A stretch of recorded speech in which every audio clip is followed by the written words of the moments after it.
राहुल गांधी जी की शादी 2021 में हो जाएगी और कई सारे ज्योतिषी कह रहे हैं कि मार्च 2021 तक उनकी शादी होने की प्रबल संभावनाएं हैं। हो सकता है देश भर को एक बढ़िया खुशखबरी मिल जाए। इसकी शुरुआत होती है उनके एक स्लोगन से जो कि कहता है हम दो हमारे दो, जो 1970 में शुरू किया हुआ स्लोगन था और अब जाके दोबारा से चर्चा में आया है। हालांकि यह स्लोगन शादी के बारे में राहुल गांधी जी ने ट्वीट नहीं किया है, मगर फिर भी अजीबोगरीब सा एक स्लोगन सामने आया तो लोगों को लगा कि यह एक इशारा है आने वाली योजनाओं के बारे में राहुल गांधी जी के द्वारा। और देश भर में चर्चा चल रही है, खबरें चल रही हैं राहुल गांधी जी के ट्वीट के बारे में जो कि कहता है हम दो हमारे दो, मगर यह कहा जा रहा है अदानी एंड, रिलायंस एंड और खासकर नरेंद्र मोदी स्टेडियम के बारे में जो हाल ही के अंदर गुजरात में बना है और यह विश्व का सबसे बड़ा क्रिकेट स्टेडियम बताया जा रहा है। तो खास बात यह है कि क्या नरेंद्र मोदी के नाम से वो स्टेडियम बनना चाहिए था या नहीं बनना चाहिए था, तथ्य क्या कहते हैं, कॉन्स्टिट्यूशन क्या कहता है और असली बात क्या है। तो शुरुआत इसकी करते हैं 2014 से, जहां पर मोदी और अबॉट जो कि ऑस्ट्रेलिया के तत्कालीन प्रधानमंत्री थे वो मेलबोर्न क्रिकेट ग्राउंड पर इकट्ठे होकर फोटो खिंचाने वाले थे और ये उन्होंने फोटो खिंचाई भी। और यहीं से शुरुआत होती है मोटेरा क्रिकेट ग्राउंड को मेलबोर्न क्रिकेट ग्राउंड की तरह सुंदर और विशाल बनाने की। तो आपको यह बात पता है 2014 में नरेंद्र मोदी प्रधानमंत्री बने थे, सांसद बने थे उत्तर प्रदेश के वाराणसी से और उसके पहले वो गुजरात के चीफ मिनिस्टर थे। मगर नरेंद्र मोदी के चीफ मिनिस्टर से प्रधानमंत्री बनने के बावजूद वहां की जनता ने नरेंद्र मोदी को ही वोट देकर चीफ मिनिस्टर बनाया था और उसके बाद में लगातार वो चीफ मिनिस्टर बनते रहे।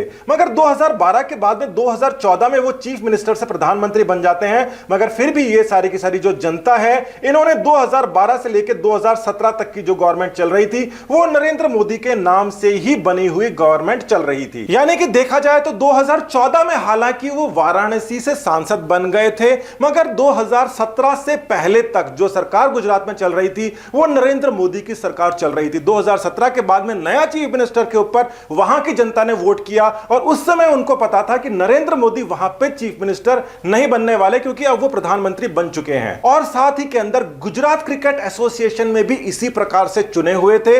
वो वहां पर जितना भी काम हो रहा था वो उन्हीं की देखरेख के अंदर 2014 तक हो रहा था। अब गुजरात क्रिकेट एसोसिएशन में इस समय अमित शाह के बेटे जयेश शाह की प्रेसिडेंसी चलती है, यानी कि वो काम दाम देख रहे हैं। और यहां पर दोनों पार्टियां अपने अपने हिसाब से तर्क देती हैं कि भाई इस जयेश शाह को कौन सा क्रिकेट आता है, और दोनों पार्टियां ये भूल जाती हैं कि अपने अपने लड़कों को ही प्रेसिडेंट बनाती हैं और एक दूसरे के ऊपर इशाराएं करती है। तो दोनों की दोनों पार्टियां अपने अपने लीडर्स के हिसाब से उनके नाम से कई काम करती हैं। जैसे कल ही बजट पेश हुआ है और राजस्थान के अंदर गांधी परिवार के ऊपर योजनाओं की झड़ी लगा दी है अशोक गहलोत जी ने। और अचानक से यह भी चर्चा के अंदर आ गया कि 1955 के अंदर पंडित जी ने अपने आप को ही भारत रत्न क्यों दे दिया था। 71 के अंदर इंदिरा गांधी जी ने भी खुद को अपने आप को भारत रत्न दे दिया था, यह भी चर्चा सामने आ जाती है। मगर फिर भी इसको आप सर्च करेंगे तो आपको कुछ और लॉजिक्स भी मिल जाएंगे और वो ये है कि भारत रत्न को प्राइम मिनिस्टर ही रिकमेंड करता है प्रेसिडेंट को और तभी भारत रत्न दिए जाते हैं। जिस प्रकार से विधानसभा और लोकसभा बिल्कुल इंडिपेंडेंट होती है, अलग अलग पार्टीज की भी हो सकती है, उसी प्रकार से स्टेट्स के पास में कुछ पावर्स होती हैं, वो अपने कुछ काम करता है और सेंटर अपने कुछ काम करता है। प्राइम मिनिस्टर और प्रेसिडेंट रिस्पॉन्सिबल होते हैं सेंटर के लिए, पूरे देश के लिए, अकेले स्टेट के लिए नहीं। और स्टेट के अंदर सेंटर के किसी भी मिनिस्टर के बारे में, अपने नेताओं के बारे में उनके नाम से कुछ भी रखना आम सी बात है। तो क्या नेहरू जी ने राजेंद्र प्रसाद जी को लेटर लिखा और उसके बाद में कहा मुझे खुद को भारत रत्न चाहिए, ऐसा हो सकता है? नेहरू जी के लिए भारत रत्न कोई बहुत बड़ा सम्मान नहीं है। जब वो देश के प्रधानमंत्री बन गए हैं, जिनके हस्ताक्षर से कोई सम्मान किसी को दिया जा सकता है, तो उनके लिए इतना बड़ा सम्मान नहीं है। एक न्यूज पोर्टल है वायर के नाम से, जिसको कांग्रेस का पोर्टल बताया जाता है, हालांकि वो निष्पक्ष पोर्टल है। उसने एक रिपोर्ट छापी कि फैक्ट चेक करके देखते हैं कि जवाहरलाल नेहरू ने क्या खुद को भारत रत्न दिया था या नहीं दिया था। इसके अंदर वो बोलते हैं कि तत्कालीन प्रेसिडेंट ने खुद ने यह माना था कि उन्होंने ये काम खुद ने किया है और अनकॉन्स्टिट्यूशनली किया है, यानी कि असंवैधानिक काम करते हुए उन्होंने नेहरू जी को यह भारत रत्न दे दिया है। देखिए ये विचार प्रेसिडेंट के खुद के हैं या नहीं है ये मीडिया बता सकती है और मीडिया किस प्रकार से काम करती है आपको अच्छी तरीके से पता है। मगर फिर भी यह बहुत बड़ा आरोप होता है किसी भी प्रेसिडेंट के ऊपर और उनका यह मानना कि मैं असंवैधानिक काम भी कर लेता हूं। क्विंट करके भी एक और पोर्टल है जो वायर की तरह ही कांग्रेस बायस्ड माना जाता है, हालांकि वो निष्पक्ष है और उसके अंदर भी बहुत एक्सप्लेन करने की कोशिश की गई है कि ओह नो ऐसा नहीं हुआ था, ये सब गलत जानकारियां हैं। साथ ही के अंदर वो नेहरू जी के बारे में पुराना आर्ग्यूमेंट देकर इंदिरा जी के बारे में नया आर्ग्यूमेंट देता है कि बिल्कुल उसी प्रकार से यह काम भी हुआ है और प्रेसिडेंट ने ही इंदिरा गांधी जी को यह अवार्ड दिया है। अब यहां पर एक ट्विस्ट आ जाता है और उस ट्विस्ट के बारे में शायद आप नहीं जानते होंगे क्योंकि इस बात को डिटेल में आपने कभी देखा नहीं है। तो डॉक्टर राजेंद्र प्रसाद नेहरू जी को 1955 के अंदर भारत रत्न दे देते हैं और उसके बाद में 1962 के अंदर नेहरू जी उनको भारत रत्न दे देते हैं। इस बारे में बड़ी सारी कंफ्यूजन है कि एक प्रेसिडेंट ने बोला कि उसने असंवैधानिक रूप से एक प्राइम मिनिस्टर को मेडल दिया, मतलब मीडिया ने यह छापा, प्रेसिडेंट ने कहा था या नहीं कहा था इसका पता नहीं। अब अगर मीडिया रिपोर्ट की बात माने कि केवल काम प्रेसिडेंट खुद ही कर रहे थे तो यह भी हो सकता है कि प्रेसिडेंट ने खुद को ही अपने आप को भारत रत्न दे दिया हो। वैसे ये आर्गुमेंट बहुत अजीब है, इसका कोई मीनिंग नहीं है कि प्रेसिडेंट ने प्राइम मिनिस्टर को दिया और प्राइम मिनिस्टर ने दोबारा से प्रेसिडेंट को दे दिया।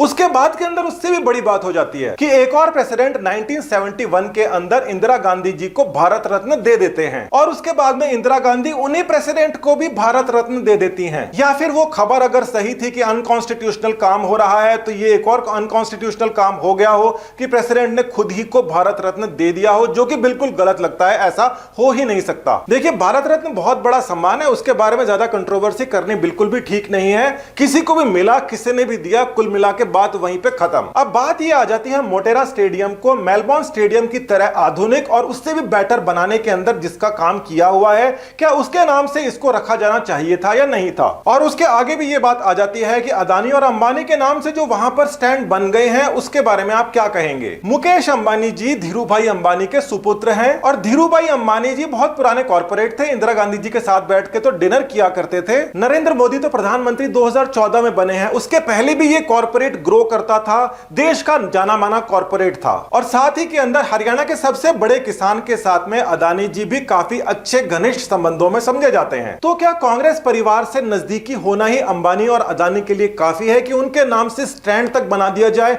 वो भी विश्व के सबसे बड़े क्रिकेट स्टेडियम के अंदर। गुजरात के अंदर रिलायंस सबसे बड़ा जू बना रहा है, विश्व का सबसे बड़ा जू, और 1.25 लाख करोड़ से ज्यादा का इन्वेस्टमेंट अपने गृह राज्य गुजरात के अंदर अंबानी करने वाले हैं। जिस भी स्टेट का व्यापारी होता है वो व्यापार तो करता है मगर वो ये जरूर चाहता है कि वो कहीं पे भी जाए, जिस जगह से उसका नाम आता है उसको थोड़ा सा डेवलप किया जाए, तो वहां पर वो इन्वेस्टमेंट भी करता है और कुछ अच्छे काम भी करता है। अदानी ने भी बहुत सारा इन्वेस्टमेंट किया है और उसके अलावा ये जो इन्वेस्टमेंट है 55,000 करोड़ का, वो भी अगले 5 साल के अंदर गुजरात में होने वाला है। यानी कि गुजरात की 3 सबसे बड़ी शख्सियतों के नाम एक साथ में एक जगह आ जाते हैं, जो कि राज्य बना के देता है। और राहुल गांधी जी इसके बारे में बहुत खुश नजर आते हैं, वो इसको बेहद खूबसूरत बोलते हैं कि नरेंद्र मोदी का स्टेडियम है, अदानी और रिलायंस का एंड है और जय शाह उसकी प्रेसिडेंसी कर रहे हैं। बीजेपी के कार्यकर्ता राहुल गांधी जी की हर बात का गलत मीनिंग निकालने में लगे रहते हैं।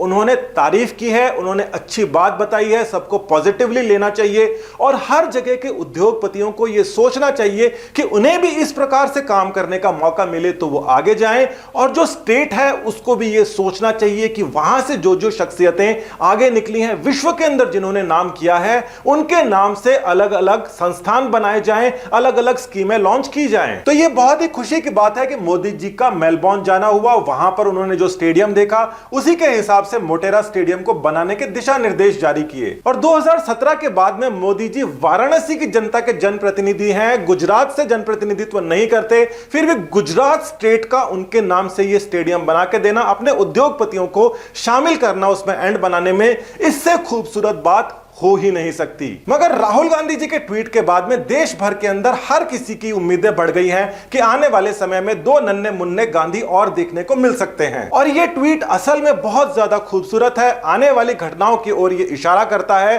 और उसका हमें इंतजार भी है। बहुत बहुत धन्यवाद, नमस्कार, जय हिंद।